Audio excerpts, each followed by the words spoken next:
some footage of something that's quite unusual and quite innovative, then that's kahakaha.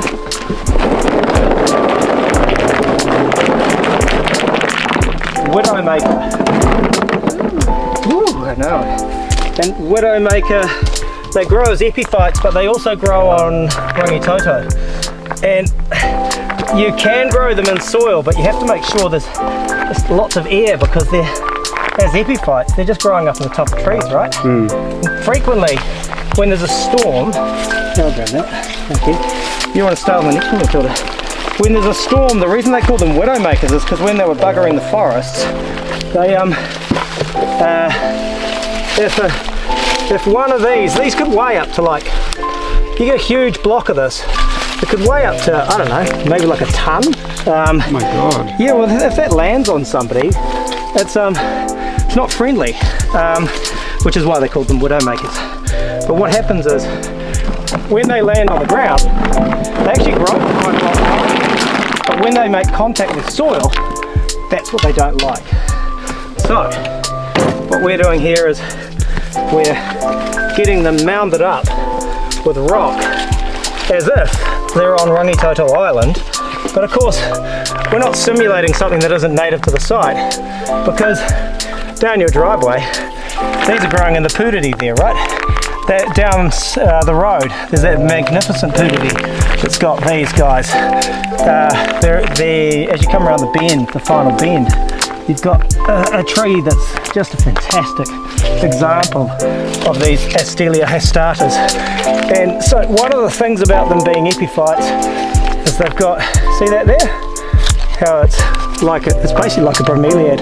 Yeah. So you've got, that's a storage thing. Yeah. So they're called tank asteliads because it forms a tank, right? It's a water tank. And that's why if I didn't do this would rot. So we're growing them with the rocks. Eventually the rocks can just cover over, right? But if we don't do it according to this technique, well, more fool me. Cool, eh? Very cool. Does it have a indigenous name, Māori name? Yeah, kahakaha. Kahakaha. Yeah.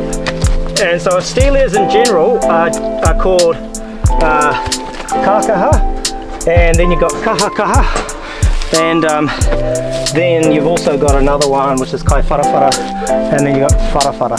Right. And so, but kahakaha is usually the bush Astelia, and yeah, I probably need to find out more about why this particular one's called kahakaha. I'll be more useful to you on that front later on. So this is tōwai, and tōwai is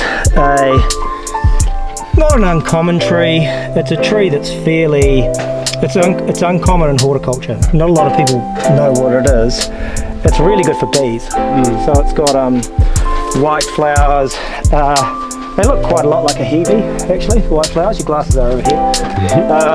And the foliage on them, of course, has appeal, and then the fact that the white flowers are like bees, it's just generally good for the surrounding wildlife, Damon. Nice. You got it?